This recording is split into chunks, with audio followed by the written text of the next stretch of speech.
Mofe and Bimbo were very beautiful couples. They loved each other so much and were inseparable. But they had one problem: they couldn't have children. Even with their professions, Mofe was a doctor and Bimbo was a nurse. They tried various methods, including IVF, but to no avail, nothing worked. Bimbo cried every day and night, but Mofe always consoled her and told her all would be fine and God's time is the best. Mofe and Bimbo decided to adopt a baby. They got to the orphanage and contemplated which baby they would like to have. They finally decided to adopt a baby girl. She was very, very beautiful, and the matron told them to take very good care of her.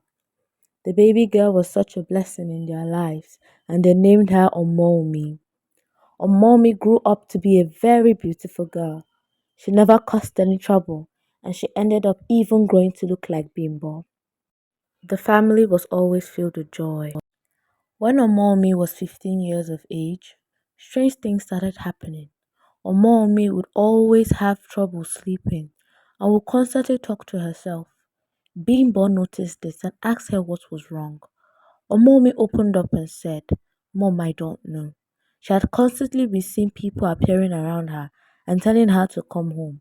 She has always seen herself underwater discussing and talking with mermaids and mermen.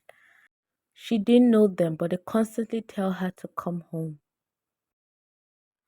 Bimbo didn't take this lightly. She told Mofe about it and he was astonished. The family decided to go on a fasting for 3 days to fight against any marine spirit troubling their lives. On the last day of the fasting, while praying, Omomi fainted in the middle of the sitting room.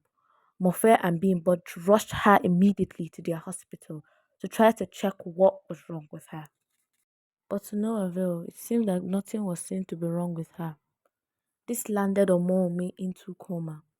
This was a devastating moment for Mofe and Bimbo. But they didn't give up. They kept on praying and had faith that God would do it for them.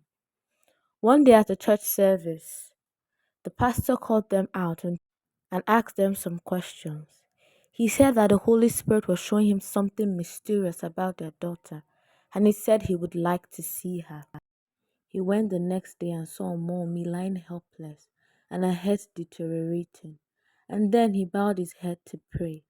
And when he was done, he asked Mofe and Bimbo a few questions about Mommy, and they explained. He told them to go ask the matron more questions about Mommy. Bimbo decided to go meet Mrs. Alarake, the matron, for some questions about Mommy. And Mr. Aralake asked why the questions, and Bimbo had to explain. Then Mr. Aralake said with tears about to gush from her eyes, "I really don't know where Omomi is from. I went to the village for a summer holiday, and when I went to get some water that fateful evening, I saw a newborn baby crying helplessly by the river bank. I carried her, looked around, and didn't see anyone. I even told my mother about the baby I saw, and then she told me to return the baby back to the river bank, that it may belong to the river goddess. I didn't listen because I don't believe in fetish things, and I can't just keep a newborn baby back at the unsafe river bank, owing to the fact that I even have an orphanage. So I brought her into my orphanage and watched her grow. I didn't notice any unusual thing or any strange thing. She grew and behaved like other babies, so I believed all was well." Bimbo listened to all of this and asked her why she didn't tell them, but she said that she didn't think it was that necessary, and so she just overlooked it. Bimbo reconciled with Aralake, and she went back home. She told Mofe what Aralake told her. He didn't know how to react, and so he just said they needed to inform the pastor. And they all prayed against every spiritual bondage. They fasted, prayed, and sang. It looked like nothing was happening, but they still pushed on. It was already a month and Omomi was not showing any sign of improvement. 3 days later, Omomi woke up suddenly with her eyes open to the end, and Bimbo was sleeping beside her. And then she also noticed that her daughter has gotten up.